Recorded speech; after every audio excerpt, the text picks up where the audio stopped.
Pay $240,000 or you're no longer part of this family. That's what my father told me. But when I checked my credit report, I realized something worse.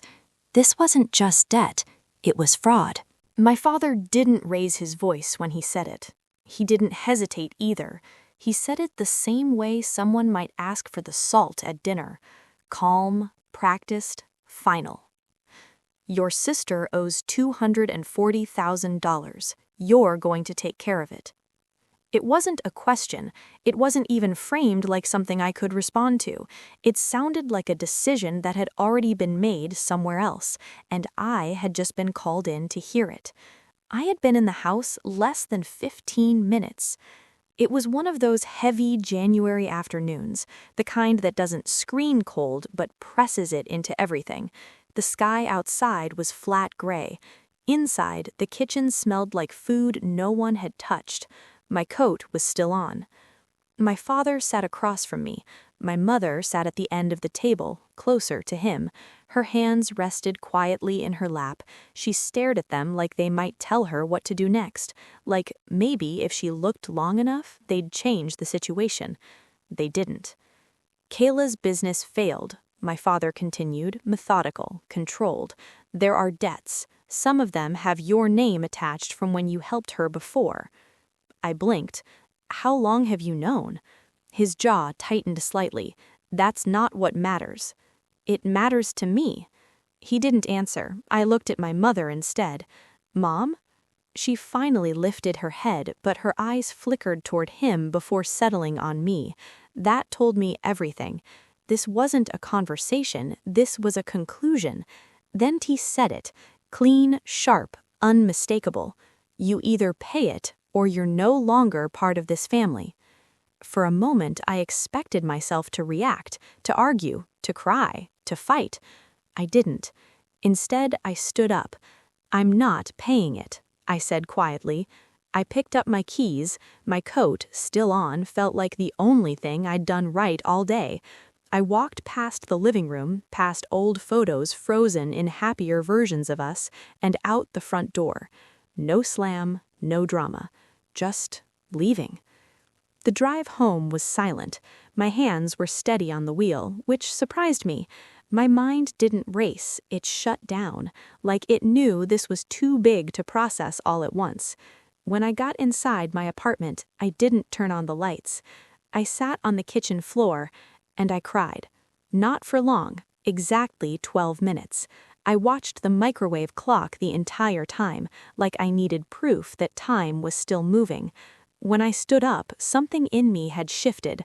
I dried my face, made coffee I didn't want, sat at my table, and opened my laptop. Then I typed 2 words: credit report. I didn't know it yet, but that single search was about to change everything. Because what I saw next wasn't just bad, it was impossible to explain. The page loaded quickly. Too quickly. At the top of the report, there was a number, my credit score. I stared at it, waiting for it to make sense. It didn't. It had dropped, drastically, nearly 200 points in just a few months. That doesn't happen by accident. That kind of drop isn't from forgetting a bill or missing a payment. It's structural, something deeper, something intentional. I set my coffee down carefully, like my hands might betray me if I didn't. Then I started going line by line. At first, everything looked normal. My mortgage, fine. My old car loan, paid off. My personal credit cards, low balances, managed like always. I've always been careful, methodical, the kind of person who tracks everything, which is why what came next made no sense. There were accounts I didn't recognize. The first one was a business credit line, balance $87,000, opened 3 years ago, my name listed as the primary borrower. I went completely still. 3 years ago, that lined up with something. I remembered sitting in my parents' living room, Kayla across from me, full of energy, selling me on her new business idea, a spa. She had a plan, a binder, even a logo. She needed help getting a loan. Just co-sign, my father had said. It's a formality. $45,000. That was what I agreed to.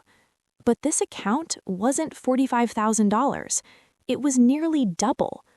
I scrolled further. Another account, $61,000. Then another, $34,000. Then a credit card, $58,000. I didn't breathe while I added it up. Once, twice, same results both times. $240,000. The exact number my father had said. But this wasn't shared debt. This was something else. These weren't just accounts I had co-signed. These were accounts opened in my name, without me, without my knowledge, without my permission. I leaned back in my chair, staring at the screen. This wasn't mismanagement.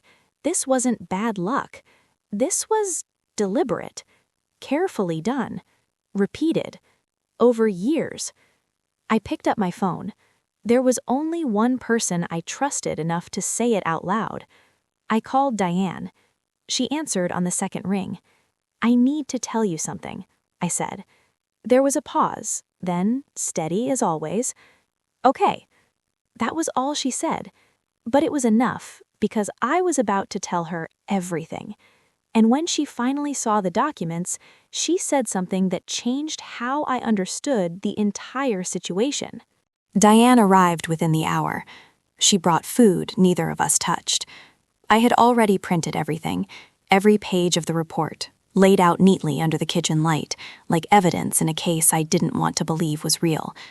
She didn't rush. That's her way. She read every page carefully, quietly. I watched her face, trying to read something, shock, confusion, anything, but she stayed composed. Until the end. She set the last page down and looked at me. "This isn't a co-signing issue," she said. "Then what is it?" She didn't soften it. "This is fraud." The word landed harder than anything my father had said. Fraud. Not a mistake, not an accident, a decision. Actually, multiple decisions, over years, using my identity, my information, my trust. I replayed everything in my head, every document I had signed, every moment I hadn't followed up, every time I assumed things were fine. Somewhere along the way, access had been given, and then abused. That night we built a timeline, dates, accounts, patterns, and the clearer it became, the worse it looked. There was no scenario where this happened without someone close to me, very close. Diane didn't say their names. She didn't have to. Later, after she left, I sat alone again. But it didn't feel the same as before. This time, it wasn't confusion. It was clarity. Painful, but clear. The next morning, I made a decision. I wasn't going to argue. I wasn't going to negotiate. I was going to act. From my car in the office parking garage, I made the call. A consumer fraud attorney. They gave me an appointment. Thursday. I hung up and sat there for a long moment, because I knew something now that I hadn't known before. Once I took this step, there was no going back. And when the lawyer reviewed my documents, he confirmed the one thing I had been trying not to think. The lawyer didn't waste time. He flipped through the documents, one page at a time, focused, precise. When he finished, he placed them down and folded his hands. "Some of these signatures," he said, "are forged." He said it twice, just to make sure I heard it. Forgery. That wasn't misunderstanding. That wasn't family helping family. That was a crime. He explained the options, the process, the consequences. Then he paused. "If we file," he said, "you can't take it back." I understood what he meant. This wouldn't stay inside the family. This wouldn't stay quiet. This would become something official, something real, something public. I thought about my father's words. "You pay it, or you're not our child." And for the first time, I realized something. That wasn't a threat. It was leverage. They expected me to stay silent, to fix it, to protect them. I looked back at the lawyer. "Let's move forward," I said. From that moment on, everything accelerated. Reports were filed, accounts were frozen, letters were sent. And then, it escalated again. Because once the evidence was reviewed, the case didn't stay local. It was referred to federal authorities, which meant one thing: this was bigger than I thought. And no one, not me, not my family, could control what happened next. And when my family realized what I had done, they didn't call to apologize. They showed up. All of them. Unannounced. Standing in the hallway outside my apartment like a scene they had rehearsed but didn't know how to begin. My sister at the front. Red eyes, shaking voice. Behind her, my parents. And others, support, backup, witnesses. I didn't know. I opened the door, but I didn't step aside. Not immediately. We stood there, separated by a threshold that suddenly meant everything. Then I moved. Let them in. Kayla started talking before the door even closed. "It's a misunderstanding," she said quickly. "A mistake. I never meant..." I held up my hand. She stopped. For the first time, I was in control of the conversation. Not my father. Not the situation. Me. I looked at all of them. Then I said something simple. "There's an investigation now." Silence. Real silence. Not avoidance.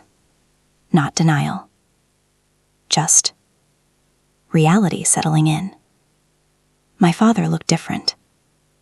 Smaller somehow. Less certain.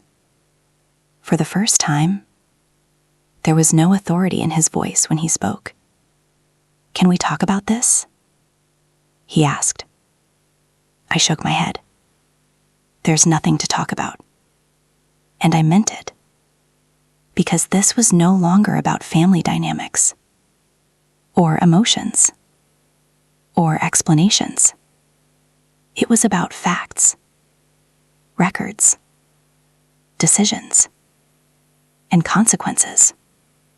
I had spent my life being the one who figured things out, who fixed things, who absorbed the damage quietly. Not anymore.